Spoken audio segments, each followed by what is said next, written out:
the left has destroyed the traditional nuclear family. As a matter of fact, if you read the Black Lives Matter little manifesto, you know what they say? They say the traditional nuclear family is a sign of white supremacy.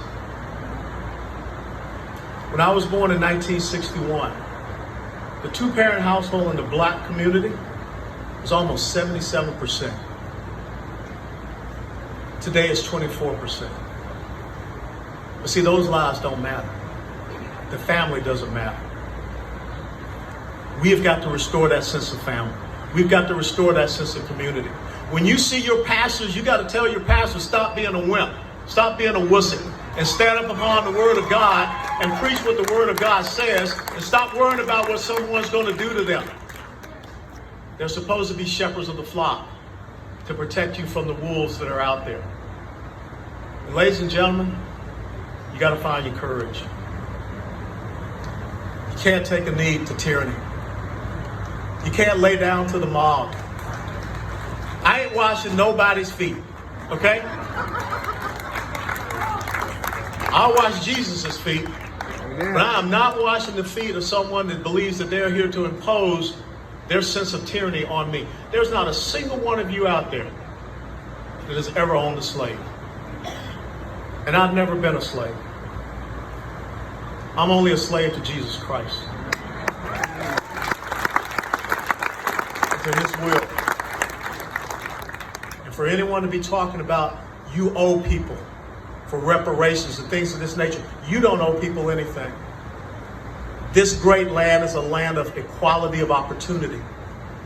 It says no matter where you are born, no matter where you come from, you can pursue your life, your liberty, and your pursuit of happiness. You can attain whatever you want in this great land. And when you think about it, outside of America, there's only one other place that fought for its own independence. And that's the place we call home, the Lone Star State of Texas. Oh, yeah.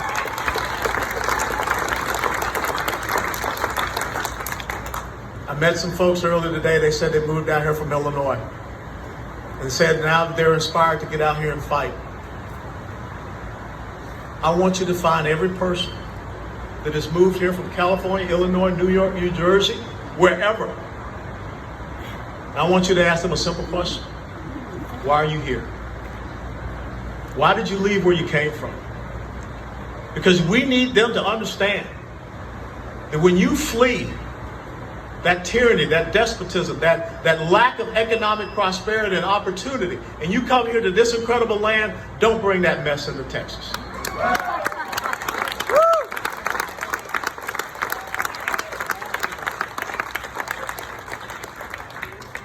We're in an ideological civil war.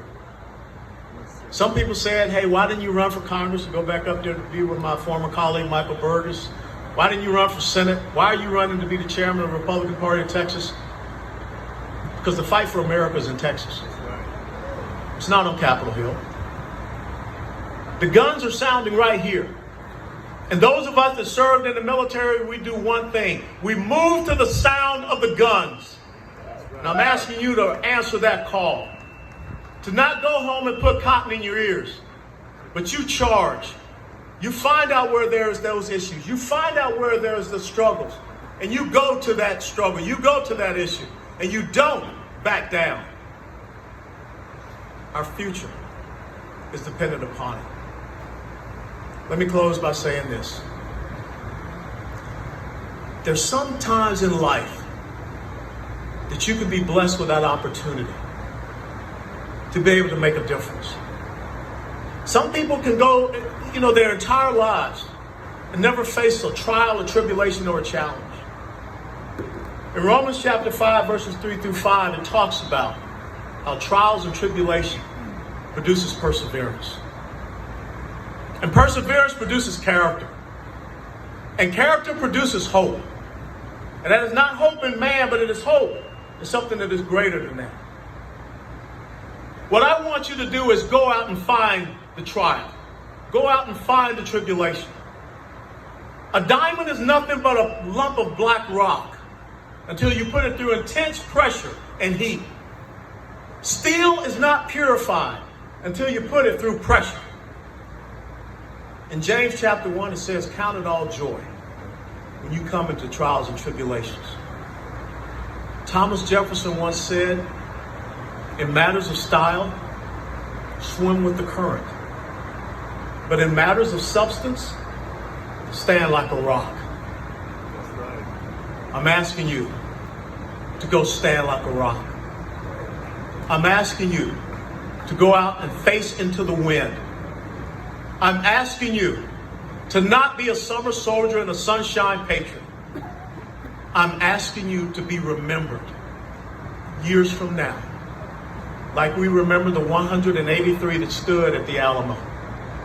Like we remember the men who in 18 minutes defeated Santa Anna at the Battle of San Jacinto. That's our legacy in Texas. Our legacy is not that we run away from a fight. Our legacy is that we run to a fight. And this is the fight that will define you and your mere existence for eternity. Leonidas and the brave Spartans, 490 BC at the Battle of Thermopylae. Leonidas knew they were going to be encircled and they were going to be killed, slaughtered to a man. He chose one Spartan warrior to send a message back to the city-state of Sparta. That message was, go tell the Spartans and strangers passing by that here, obedient to their laws, we lie. And a few thousand years later, a young 26-year-old man, when his garrison was encircled and he knew death was upon him, he wrote a letter. And he handed over to a young man by the name of Juan Seguin. And he asked him to deliver that letter to Sam Houston. That letter talked about no retreat and no surrender. That letter talked about his honor as a soldier and the honor of his nation that he was willing to die for. That letter was closed by those immortal words, victory or death. A 26-year-old by the name of William Barrett Travis. Will you step up to the challenge that all those have gone before us have?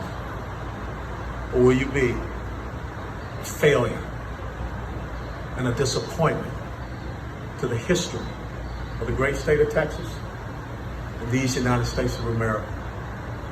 But you know what? Something tells me that you ain't going to do that. That's right.